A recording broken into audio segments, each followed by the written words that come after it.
Yang terhormat Ketua Yayasan SMA Islam Malang, yang terhormat Kepala Sekolah SMA Islam Malang, yang terhormat guru beserta karyawan, yang terhormat Bapak Ibu yang mengikuti kajian. Assalamualaikum warahmatullahi wabarakatuh. Waalaikumsalam. Waalaikumsalam warahmatullahi wabarakatuh. Alhamdulillah, pada pagi hari ini kita bisa bertemu dalam kajian pagi secara daring dalam keadaan sehat walafiat. Sebelum kita mulai, untuk anak-anak silahkan untuk absen dulu di link yang sudah disediakan. Dan untuk mengaktifkan kamera ya, untuk mengikuti kajian pagi hari ini. Sebelum mengawali kegiatan kajian pagi hari ini, marilah kita buka dengan doa bersama. Bismillahirrahmanirrahim. Raditu billahi rabba wa bil islami dinan wa bi Muhammadin nabiyya wa rasulah. Rabbi zidni ilma warzuqni fahma waj'alni min ibadikas sholihin. Rabbi shrah li sadri wa yassir li amri wahlul 'uqdatam min lisani yafqahu qawli rahmatika ya arhamar rahim walhamdulillahi rabbil alamin. Selanjutnya, mari kita ikuti kajian pagi hari ini dengan tema keutamaan Bismillah. Pasti kalian sudah sering mendengar kan kata dari guru atau dari orang tua untuk mengawali kegiatan apapun itu dengan bacaan Bismillah. Nah, untuk mengetahui lebih lanjut, kita dengarkan makna keutamaan Bismillah yang akan disampaikan oleh Ustadz Rifki. Kepada beliau dipersilakan.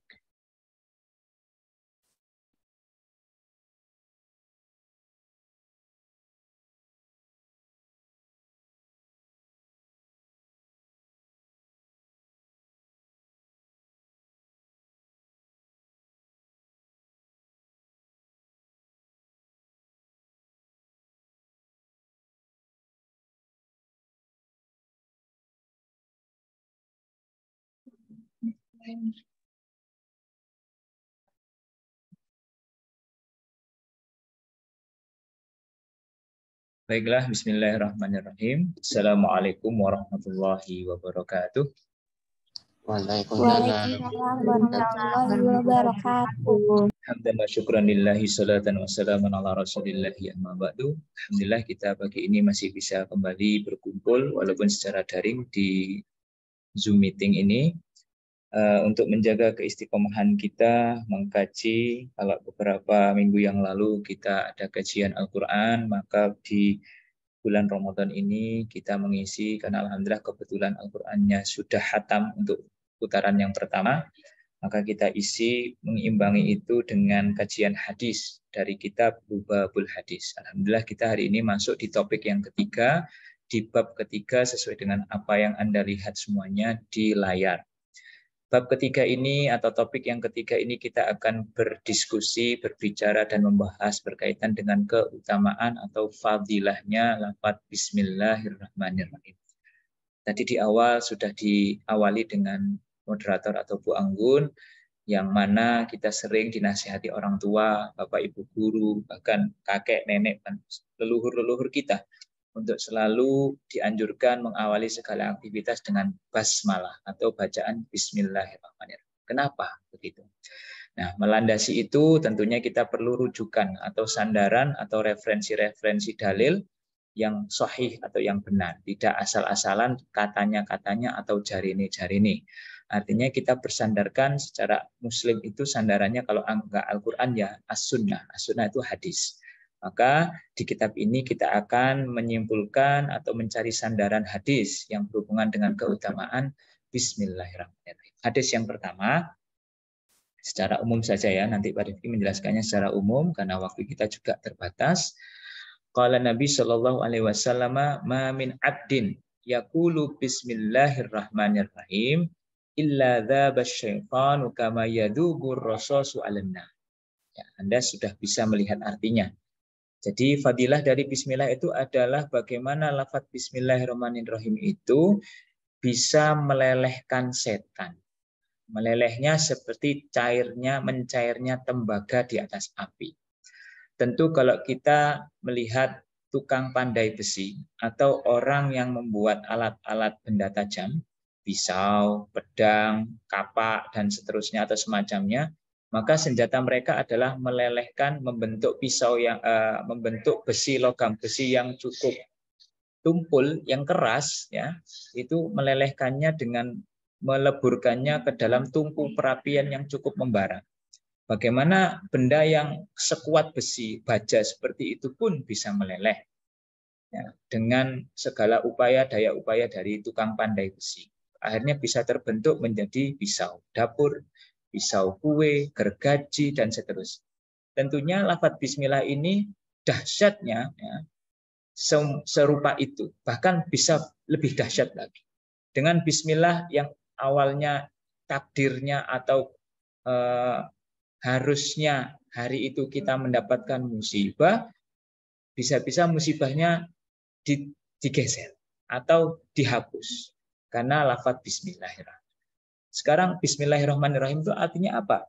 Bismillahi, bismi dengan ismi nama Allah, ya Allah, dengan menyebut nama Allah, Ar-Rahman yang Maha Pengasih, Ar-Rahim lagi Maha Penyayang. Tentunya apabila kita mengawali hari-hari aktivitas kita dengan selalu menyebut bismillah, ya kalau nggak hafal doa-doa khususnya, ya bismillah lah.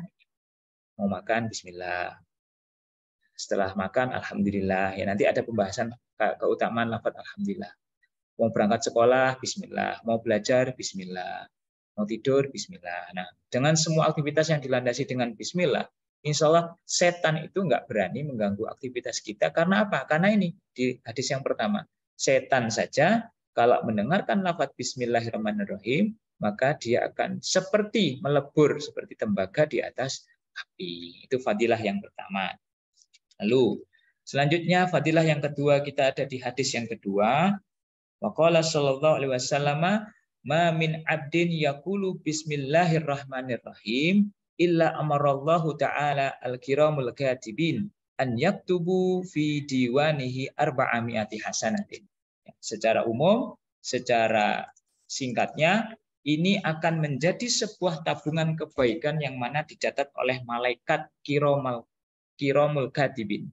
Kiramul katibin dalam berbagai riwayah yaitu diartikan malaikat yang mencatat amal-amal baik.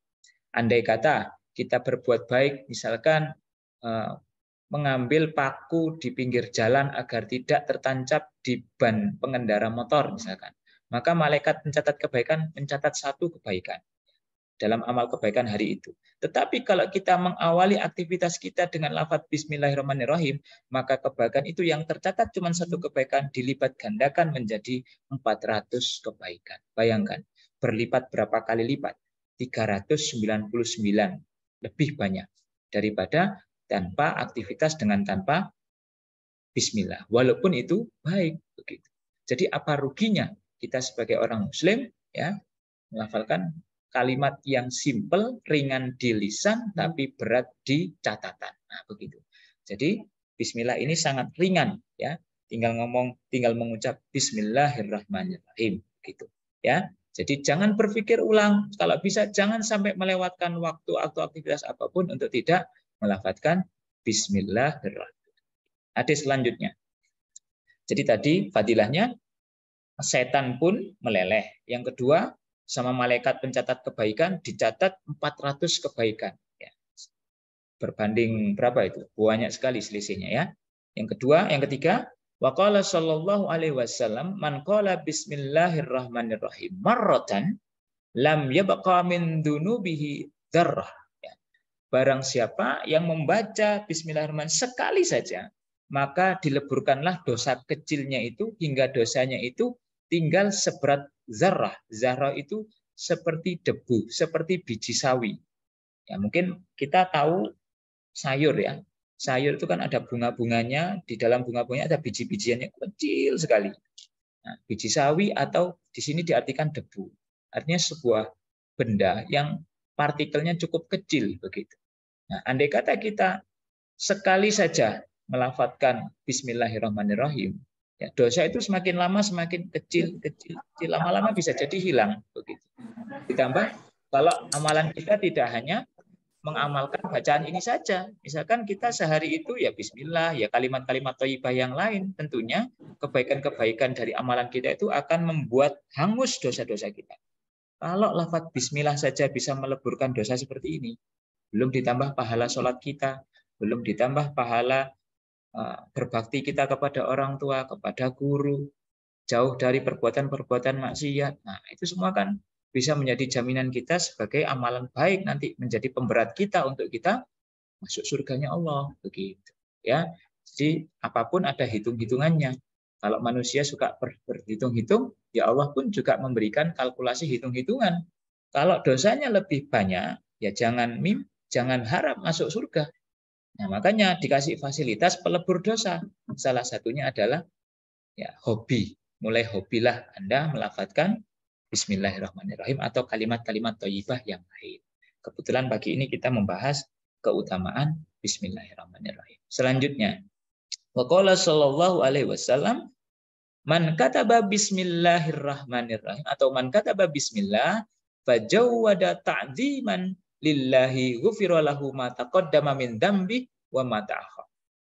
Nabi bersabda, barang siapa yang menulis. Nah, kalau tadi melafadzkan. Kalau ini kataba. Kataba itu artinya bahasa Arabnya menulis. Barang siapa yang menulis lafadz basmalah, ya, fajawwada ta'ziman lillah, lalu dia itu memperindah tulisannya. Ya, kalau bahasa sekarang itu bahasa gampangnya kaligrafi. Belajar nulis indah basmalah, ya. Lalu dengan niat kita untuk mengagungkan nama Allah. Bukan niat riak yang lain, bukan niat pamer. Ini loh tulisanku baik, tulisanku keren biar dipuji. Bukan itu niatnya. Tapi kita niat belajar kaligrafi, membuat lafaz bismillah untuk ta'dziman lillah, untuk mengagungkan asma Allah. Apa jazanya, apa balasannya? Maka ghufirallahu. Ghufirallahu itu diampuni dosanya. Ya. Diampuni dosanya min dzambi ma taqaddama min dzambi wa ma ta'akhkhar. Dari apa yang sudah lewat, lalu dan yang akan datang. Maka ya kalau nggak bisa nulis ini ya. Kalau yang bisa belajar nulis, makanya pelajaran Quran, ya pelajaran Pak Rifki di kelas, pelajaran bahasa Arab di kelas. Kadang-kadang saya ajak-ajak untuk belajar nulis Arab ya. Gunanya ini minimal Anda sekolah di SMA itu bisa nulis Bismillah di rumahnya masing-masing. Besok yang cowok-cowok jadi suami bisa nulis sendiri Bismillah ditempelkan di depan pintu rumahnya. Biar setiap anggota penghuni rumah masuk rumah itu melihat pintu rumah ada tulisan Bismillahirrahmanirrahim. Jangankan orangnya yang ngomong dijaga malaikat, rumahnya pun juga pasti akan dijaga malaikat. Kalau rumah-rumah kita, dinding-dinding kita di rumah ditempeli lafaz-lafaz Allah begitu. Jadi begitu anak-anak. Kalau nggak bisa nulis, ya nabunglah buat beli hiasan-hiasan kaligrafi Arab atau basmalah atau lafaz ayat kursi atau lafaz Asmaul Husna. Nah itu. Ya diimbangilah kalau kalian bisa beli poster-poster artis-artis Korea besar-besar di kamar itu. Nah, kita agamanya apa? Ya kita imbangi dengan fanatik kita juga kepada agama. Jangan hanya fanatik kepada makhluk yang sesungguhnya akidahnya itu berbeda sekali sama kita. Begitu anak-anak, terutama yang cewek-cewek ya. Jadi yang suka-suka K-pop boleh suka. Pak, suka itu hak asasi manusia.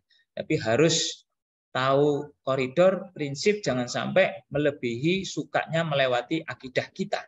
Artinya kalau berbicara masalah akidah, agama, ya sudah, mati. Kalau bisa bilang NKRI harga mati secara nasionalis, kita ya bisa bilang ya Islam hidup dan matiku begitu. Surga dan nerakaku itu ya karena Islamku, bukan karena artis idolaku, bukan karena, justru bisa-bisa hal-hal yang kita sukai dari perkara duniawi bisa-bisa melalaikan kita dari perkara ukhrawi atau akhirat.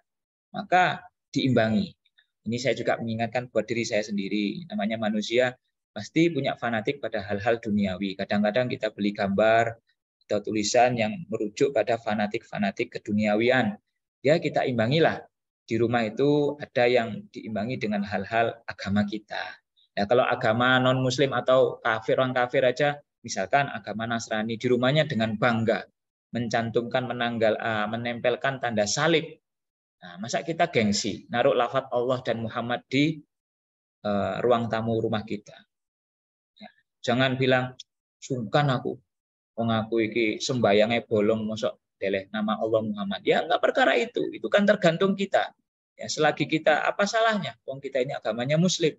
Nah, kecuali kalau Anda ini tidak yakin dengan keislaman Anda. Nah, makanya nomor satu, sebelum kita mengamalkan syariat, kita harus memperkuat akidah kita sendiri. Itu Islamnya harus diperkuat dengan apa namanya, sugesti-sugesti bentuk seperti itu. Setiap kita melihat Allah, oh ini Tuhanku, Muhammad, oh ini nabiku, ada lafaz Bismillah, ini bacaanku, ada Al-Fatihah, oh ini surat idolaku dalam setiap sholat yang selalu aku lantunkan, begitu. Jadi jangan sampai generasi lanjut atau anak-anakku yang sekarang ada di bangku kelas 10 dan kelas 11, besok kalian jangan sampai rumah-rumah kalian nggak dihiasi dengan tulisan-tulisan yang berbau agama, begitu. Ya, terutama di materi kita ini yaitu basmalah. Fadilahnya kalian sudah tahu sendiri, yaitu fadilahnya diampuni dosa yang lalu dan yang akan datang. Selanjutnya, Rifki nggak terlalu detail ya, nanti biar cukup waktu ada pertanyaan sedikit. Mungkin ini hadis yang terakhir, saya pilihkan hadis yang terakhir aja, biar untuk menutup pembahasan kita. Hadis yang nomor 30, ya. Waqala sallallahu alaihi wasallam, ya ini nomor 30 ini yang ada kursor gerak-gerak ini ya, silakan bisa melihat seksama. Idza jalastum majlisan faqulu bismillahirrahmanirrahim. Jika Anda semuanya duduk pada satu majelis, maka ucapkanlah bersama-sama bismillahirrahmanirrahim. Wa sallallahu ala sayyidina Muhammad wa ala alihi wa sahbihi wasallam. Fa inna man fa'ala dzalika waqalallahu bihi malakan yamna'uhum minal ghibah hatta la yaktabukum. Nah, ini penting. Hadis Rasulullah mengatakan apabila kamu duduk di tempat duduk atau dalam sebuah majelis, tentunya orang banyak ya, nggak mungkin duduk-duduk sendiri. Lalu kamu membaca bismillahirrahmanirrahim dan sholawat kepada Nabi Muhammad, maka Allah sesungguhnya akan menyuruh malaikat untuk menghalangi majelis itu atau perkumpulan itu agar tidak menggunjing, tidak ghibah, tidak gosip.